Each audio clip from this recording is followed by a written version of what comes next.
అండి అందరికీ నమస్కారం. నా పేరు పసుపులేటి దుర్గా భవాని, 26వ డివిజన్ కన్వీనర్గా చేస్తున్నాను. నాకు వైసీపీ పార్టీలో జనాల మధ్యలో తిరుగుతా పార్టీ అభిమానం మీద మేము సేవ చేస్తున్నందుకు మాకు చాలా ఆనందంగా ఉంది. జగనన్న వచ్చిన కాంచి దేశం చాలా అభివృద్ధి చెందిందండి. పిల్లలు కూడా చాలా సంతోషపడుతున్నారు.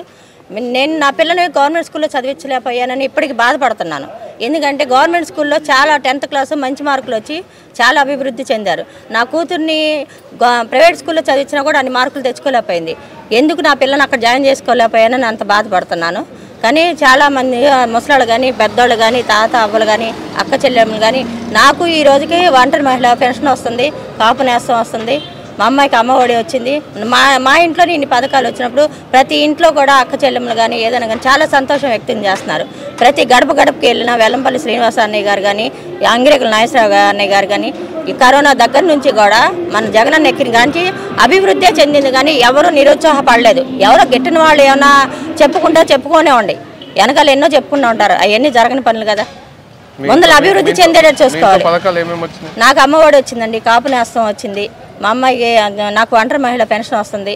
నాకు మాత్రం నాకనే కాదు దేశం ఈ గడప గడపకి వెళ్ళినా కూడా ప్రతి వాళ్ళు కూడా మాకు ఇవి వచ్చినాయి, జగనన్న వచ్చినాక మాకు అభివృద్ధి చెందింది. మళ్ళీ మాకు జగనన్నే రావాలి. మళ్ళీ ఎమ్మెల్యే గారు శ్రీనాన్నని గెలిపించుకుంటాం. మనకి ఎమ్మెల్యే గారు మల్లాది విష్ణు గారు ఎలా చేశారో మళ్ళీ శ్రీనాన్న కూడా అలా చేస్తారన్న నమ్మకంతో మేము జగనన్నని గెలిపించుకుంటామని ప్రతి వ్యక్తి కూడా ప్రతి గడప గడపకి వెళ్ళినా కూడా అభినందనలు తెలుపుతున్నారండి. అందరి దీవెనలో మన జగనన్న కావాలి, శ్రీనాన్న గెలవాలని మేము కోరుకుంటున్నాం. వచ్చినా ఏం చేశారండి ఆయన?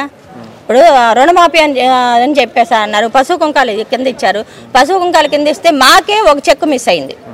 అది ఇప్పుడు జగనన్న వచ్చారు, డైరెక్ట్ మా అకౌంట్లోనే వేస్తారు. ఒక్క రూపాయి కూడా మిస్ అవ్వకుండా మా అకౌంట్లోనే పడుతున్నాయి. ఏదైనా సరే ఎవరిని మేము ఆఖరికి డ్వాక్రా వాళ్ళ దగ్గరికి కూడా వెళ్ళాల్సిన అవసరం లేదు. వాళ్ళు సేవ చేస్తున్నారు. కానీ మనీ ఏంటమ్మా ఇంత వచ్చిందని అడిగే హక్కులేదు. కానీ పశువు కుంకాల కింద మాకు ఇచ్చారు. మాకు 10 మంది మీద ₹1,00,000 వస్తే 90,000 వచ్చింది. 10,000 చెక్ ఏమైందని అంటే సమాధానం లేదు. అట్లా చాలామంది మిస్ అయినాయి. జగనన్న అట్లా చేయలే. అమ్మ మీరు బాధపడదు, ఎవరి అకౌంట్లో వాళ్ళకి వేస్తున్నాం అని చెప్పేసి ప్రతి రూపాయి కూడా ఎవరి అకౌంట్లో వాళ్ళకి వేస్తున్నారు. ఇప్పుడు మా అమ్మఒడి ఉంది, తల్లి అకౌంట్లో పడుతుంది. ఇప్పుడు స్కూల్కి వెళ్తున్నాము, అమ్మ పాపకు ఫీజు కట్టండి అని చెప్పి మదర్నే అడుగుతున్నారు. ఎందుకంటే తల్లి అకౌంట్లో పడుతుంది. తల్లికి ఇప్పుడు సెక్యూరిటీ అనేది వాళ్ళు ఆడవాళ్ళకి జగనన్న చూపించాడు. అందుకని జగనన్నే కోరుకుంటారు తప్ప ఇంకో ప్రభుత్వం రావాలని కోరుకోరు కదా. ఏ అన్యాయం చేశారని ఎవరో గిట్టాలో చెప్పుకుంటే చెప్పుకోవచ్చు. మాకు మాత్రం జగనన్న కావాలి. ఇల్లు ఇస్తున్నాడా? నాకు ఇల్లు వచ్చింది, జగ్గంపూడిలో నాకు ఇల్లు వచ్చింది.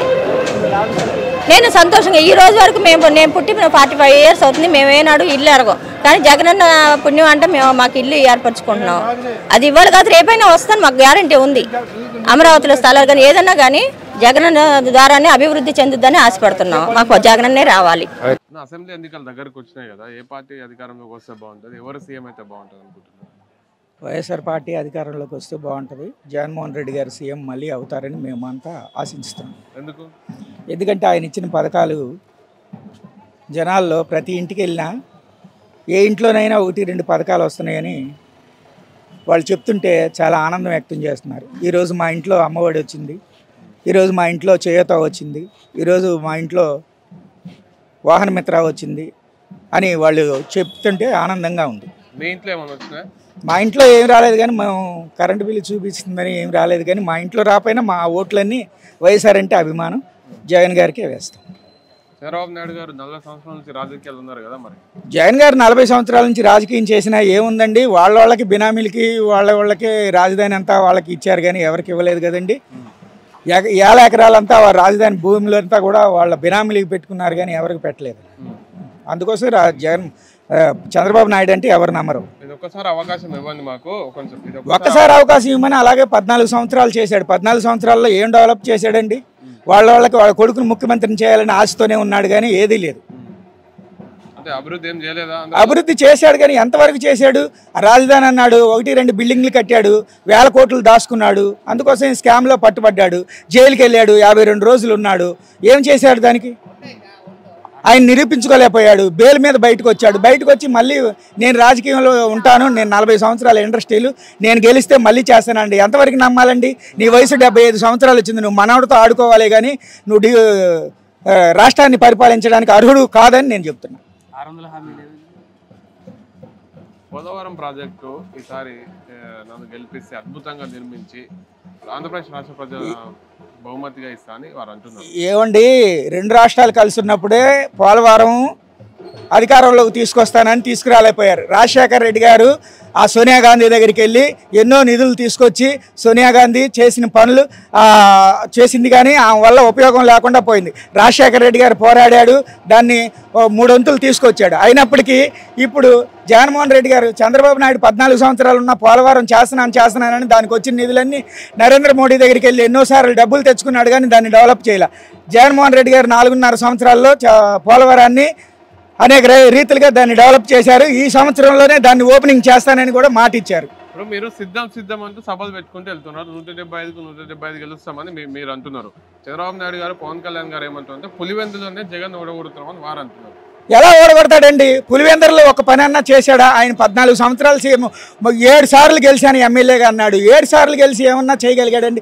ఒక రోడ్డు వేయలేకపోయాడు, ఒక వాటర్ తేలేకపోయాడు, ఒక ట్యాంకీ కట్టలేకపోయాడు, ఒక ఇంట్లో ఒక ఉద్యోగం ఇవ్వలేకపోయాడు. నిరుద్యోగికి 3,000 రూపాయలు ఇస్తానన్నాడు, అది నమ్మించి మోసం చేశాడు. ఎలక్షన్ టైంలో పసుపు కుంకుమ అన్నాడు, మోసం చేశాడు. ఎన్నండి ఆయన చేసిన మోసాలు? ఎవరు నమ్ముతాడండి? ఆ ఊరికి, ఆ కుప్పంలో ఆయన గెలవడానికే చాలా కష్టంగా ఉంది. ఎందుకంటే ఇప్పుడు కుప్పానికి నిన్నగాక మొన్న నీళ్ళు వదిలితే ఆనందం వ్యక్తం చేస్తున్నారు. జగన్ గారు 40 సంవత్సరాల్లో నువ్వు చేయలేని పని 4.5 సంవత్సరాల్లో జగన్ గారు చేశారని ఎంతో ఆనందం వ్యక్తం చేస్తున్నారు. సిద్ధం సభకి రెడీ అయ్యాడు. 3 సార్లు సభ పెట్టారు. రేపు 4వ చిలకలూరిపేటలో పెడుతున్నారు. 40 లక్షల మంది అయినా వచ్చి ఆ సిద్ధం సభకి రావడానికి సిద్ధంగా ఉన్నారు. పవన్ కళ్యాణ్ గారు మొన్న ఒక తాడేపల్లిగూడెంలో అది జెండా సభ అనేది నిర్వహించడం జరిగింది. ఆ జెండా సభ నిర్వహించారు. ఆ సభలో జగన్ ప్రతిసారి నాకు 4 పిల్లలు అంటారు. 4వ పిల్లలు నువ్వేనా జగన్ అని అన్నాడు. ఈ విషయం తెలుసా మీకు? అవునండి, వాడికి 3 పెళ్ళాలు ఉన్నాడు. ఇంకా పెళ్ళాల మీద ఆశ ఉంటే 4 కాదు 7 అయినా చేసుకుంటాడు. ఒక మానవుడికి 7 చేసుకోమని దేవుడే చెప్పాడు.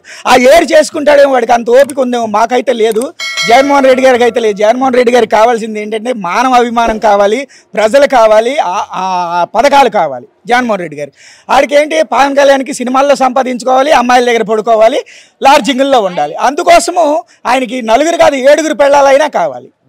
ఆయనకి మేము ఎక్కడ పోటీ పడతామండి? ఆ సభలో ఏమన్నా చెప్పాడా? జగన్ కాలు కిందేసి తొక్కుతాను అన్నాడు. వాడిని తొక్కుతారేమో జనాలు చూసుకోవాలి. రేపు గెలవకపోతే ఏం చేస్తారో తెలుసా? ఏ కాలంలో తొక్కుతారో కూడా అడ్రస్ ఉండడు. మొత్తానికి అధికారంలోకి వైఎస్ఆర్ కాంగ్రెస్ పార్టీ కంపల్సరీ వస్తుందండి. 175కి 175 రాపోయినా 120 నుంచి 130 సీట్లు కన్ఫామ్గా జగన్ గారు గెలుస్తారు. జగన్ గారు మళ్ళీ 2వసారి ముఖ్యమంత్రి అవుతారు. ఇంటింటికి ఇప్పుడు ఇచ్చిన పథకాల కంటే అధికంగా పథకాలు ఇచ్చి కూడా ఇంటింటికి అభివృద్ధి చేసి 1,00,000 ఇల్లులు కాదు కదా 30,000 లక్షలు ఇల్లులు అని చెప్పారు. 30,000 కాదు 60,000 లక్షల ఇల్లులు ఇవ్వడానికి కూడా సిద్ధంగా ఉన్నారు.